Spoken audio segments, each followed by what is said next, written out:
A24 news.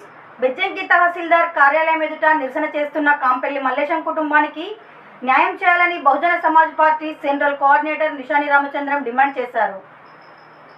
33 సంవత్సరాలుగా సాగు చేస్తున్న భూమిని అక్రమంగా ఇతరుల పేరిట పట్టా మార్చిన తహసీల్దార్ శ్రీనివాసరెడ్డి హైకోర్టు ఉత్తర్వులు మరియు SC/ST కమిషన్ ఆదేశాలను ఉల్లంఘించారంటూ ఆయన విమర్శించారు.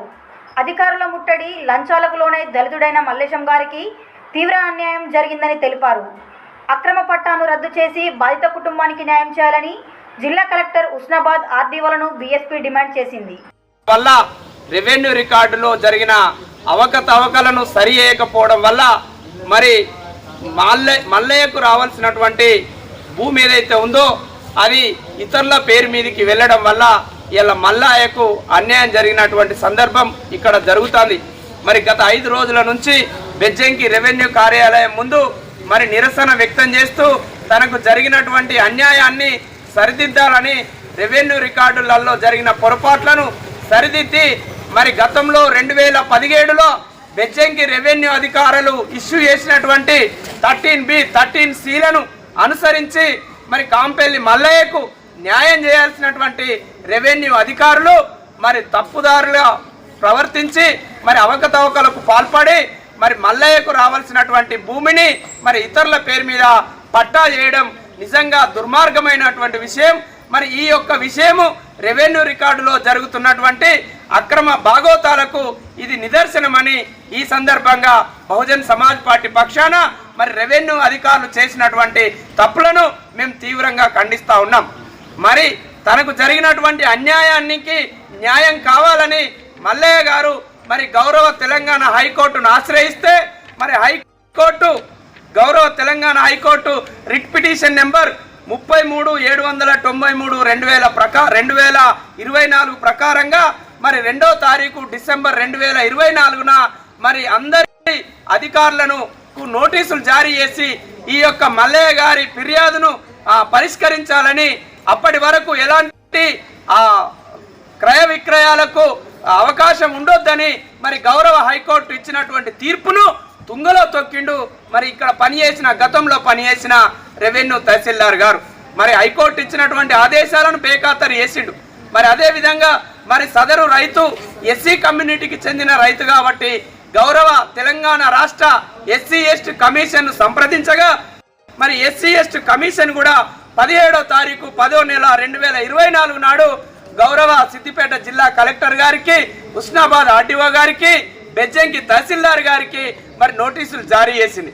మరి ఇక్కడ పనిచేసినటువంటి తహసీల్దార్ గారు మరి బంధు ప్రీతితో కావచ్చు, మరి కుల ప్రీతితో కావచ్చు, మరి లేకుంటే వాళ్ళు ఇచ్చినటువంటి లంచాలకు ఆశపడి కావచ్చు, మరి హైకోర్టు ఆదేశాలను తుంగలో దొక్కిండు, SC/ST కమిషన్ ఆదేశాలను తుంగలో దొక్కిండు. మరి వాళ్ళుగా 2017లో ఇష్యూ చేసినటువంటి 13B 13Cని కూడా తుంగలో దొక్కి మరి అక్రమంగా మరి ఆయనకు ఇక్కడికేని బదిలీ కావాలని 12వ తారీఖు 5వ నెల 2017 నాడు మరి ట్రాన్స్ఫర్డ్ ఆర్డర్లు వచ్చినా కూడా తన ఆర్డర్లను తుంగలో దొక్కి మరి 13వ తారీఖు 5వ నెల 2025 నాడు మరి రిజిస్ట్రేషన్ చేసి సదరు కాంపెల్లి మల్లయ్య గారికి తీరని అన్యాయం చేసినటువంటి రెవెన్యూ తహసీల్దార్ పైన వెంటనే చట్టపరమైన చర్యలు తీసుకోవాలని గౌరవ ప్రభుత్వాన్ని ఇవాళ మేము బహుజన్ సమాజ్ పార్టీ పక్షాన కోరుతా ఉన్నాం. మరి కనీసం ధరణిలో జరిగినటువంటి అవకతవకల వల్ల తెలంగాణ రాష్ట్రంలో ఎంతో మంది రైతులకు అన్యాయం జరిగింది, పేదలకు అన్యాయం జరిగింది. కనీసం ఈ కాంగ్రెస్ ప్రభుత్వంలో వచ్చినటువంటి భూభారతి ద్వారానన్నా దళిత రైతులకు, పేద రైతులకు, మధ్యతరగతి రైతులకు న్యాయం చేయాలని బహుజన్ సమాజ్ పార్టీ ప్రభుత్వాన్ని డిమాండ్ చేస్తుంది. మరి ఎవరైతే గుండం మాధవరెడ్డి గారు మరి ఈ భూమిని కాంపెల్లి మల్లయ్య గారికి అమ్మిరో మరి గుండవ మాధవరెడ్డి గారు మరణించినందున ఆయన యొక్క లీగల్ ఎయిర్స్ వారసులు ఎవరైతే ఉన్నారో వాళ్ళు ముందుకు వచ్చి మరి కాంపెల్లి మల్లయ్య గారికి తగినటువంటి న్యాయం చేయాల్సిందిగా నేను గుండం మాధవరెడ్డి గారి వారసులైన వారిని కూడా ఈ సందర్భంగా నేను ఇవాళ కోరుతా ఉన్నాను. మరి మల్లయ్యకు అండగా ఉండి ఈ సమస్యను పరిష్కారం చేయాల్సినటువంటి గుండం మాధవరెడ్డి కుమారులు కూడా వెంటనే వచ్చి గ్రామంలోకి వచ్చి వీరికి జరిగినటువంటి అన్యాయాన్ని మరి పరిష్కరించాల్సిందిగా మాధవరెడ్డి వారసులను కూడా నేను ఈ సందర్భంగా కోరుతా ఉన్నాను. మరి లేని ఎడల సదరు వ్యక్తులందరిపైన చట్టపరమైనటువంటి చర్యలకు తీసుకోవాలని బహుజన్ సమాజ్ పార్టీ డిమాండ్ చేస్తుంది. మరి మల్లయ్యకు న్యాయం చేయని పక్షంలో మరి ఈ ఆందోళన తీవ్రమైన ఉధృత పరిస్థితులకు దారితీస్తుంది. మరి తదుపరి పరిస్థితులు ఏవైనా కూడా సంబంధిత రెవెన్యూ శాఖనే బాధ్యత వహించాల్సి వస్తుందని ఈ సందర్భంగా బహుజన్ సమాజ్ పార్టీ పక్షాన ఇవాళ మేము గౌరవ ప్రభుత్వాన్ని కోరుతా ఉన్నాం. చట్టాలంటే మాకు గౌరవం ఉన్నది, న్యాయస్థానం అంటే మాకు గౌరవం ఉన్నది, ప్రభుత్వ అధికారులు అంటే మాకు గౌరవం ఉన్నారు.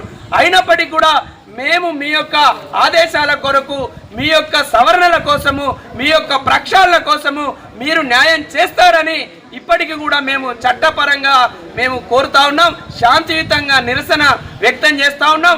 మరి మా యొక్క శాంతియుత నిరసనను మీరు అసమర్థత అనుకుంటే, చేతగానితనం అనుకుంటే తదుపరి జరగబోయే పరిణామాలన్నింటికీ కూడా ప్రభుత్వమే, రెవెన్యూ అధికారులే బాధ్యత వహించాల్సి వస్తుందని మరి ఈ సందర్భంగా మేము రెవెన్యూ అధికారులను ఈ సందర్భంగా మేము హెచ్చరించడం జరుగుతూ ఉన్నది.